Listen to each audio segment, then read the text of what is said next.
We have the Neil O'Leary's the mayor of Waterbury. We have the first selectman of Middlebury here. We have the town council president of Watertown. We have the engineers that helped build the building, the bankers that helped finance the building. We promise to pay you back, I swear to God. We have some of our best customers here and friends, and a lot of shakers. So quick story. My dad calls me in 1985, or 84 actually. My dad had the Ford store, and my uncle and I ran the Lincoln Mercury store on South Main Street. My dad and my mom were running the Ford store in Waterbury on Wilkett Road. So my dad calls me, and what we did every morning was we always met for breakfast before we went to work. So we'd meet for breakfast with Mom, me, and Dad every day. And we'd talk about what we were going to do that day and what was going on, and then we'd each go our separate ways. Me to the Lincoln store and Mom and Dad to Ford. So Dad calls me up in 1984, I guess it was, and he says, I want to meet you for breakfast. I said, Dad, we meet every day for breakfast. He goes, I just want to meet you for breakfast.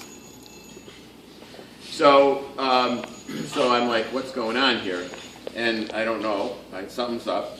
So he meets me for breakfast alone, without Mom. And he says, you know, no Shaker man has lived past 68 years old. And I'm 58 years old now, and I have no grandchildren. And time's a wasted. So I was pretty flabbergasted by the meeting. I really had no idea what he was about to tell me. So he tells me, hey, listen, while I'm young, I want to be a grandfather, and I want to help you take care of your grandchild. So in 1986, Lindsay was born. My dad was 60 years old. And my dad always prayed, because in that picture up there, in the flood, we didn't know if we were going to make payroll. So my dad prayed he would go to church early in the morning before the business opened, and he would pray that we'd make payroll. So my dad prayed a lot. So he started praying a lot more when Lindsay was born, because no Shaker had made it past 68, and time was ticking. So he started saying, I'm praying to God that I could just see Lindsay get to school. And then he started praying that Lindsay would make it to high school, and he could see that. And then Kristen was born in 1996, and I forget how old he was at that point, but he was probably 70-something.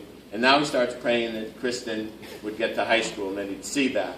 And then Edward was born, and he started praying that Edward would make it, he could see Edward graduate. So then we started this project, and it was in the darkest time of the auto industry, when everybody was going bankrupt, and the government was looking to bail out the auto manufacturers, and it was just a really dark time. It was about the most unusual time for anybody to start a consolidation of a market, to buy out a competitor, to build a $6 million building, and to go through the planning and zoning processes that we had to do.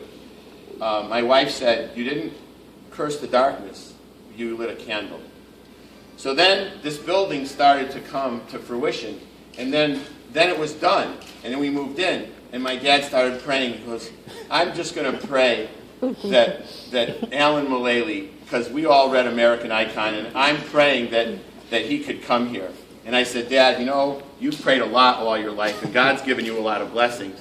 But God only parted the Red Sea once. Alan Mulally is not coming here for our grand opening. And so, Dad, your prayers have been answered. Your grandchildren are grown, and Mr. Mulally is here. And with Mr. Mulally is retiring Vice President of Sales, and we're very honored to have him here as well, is Ken Zube. Ken, you started with Ford in 1970, I think it was. Yes. And you've had all these different jobs with them, and now you're retiring Vice President of Sales for North America, for the Americas, right? So that's a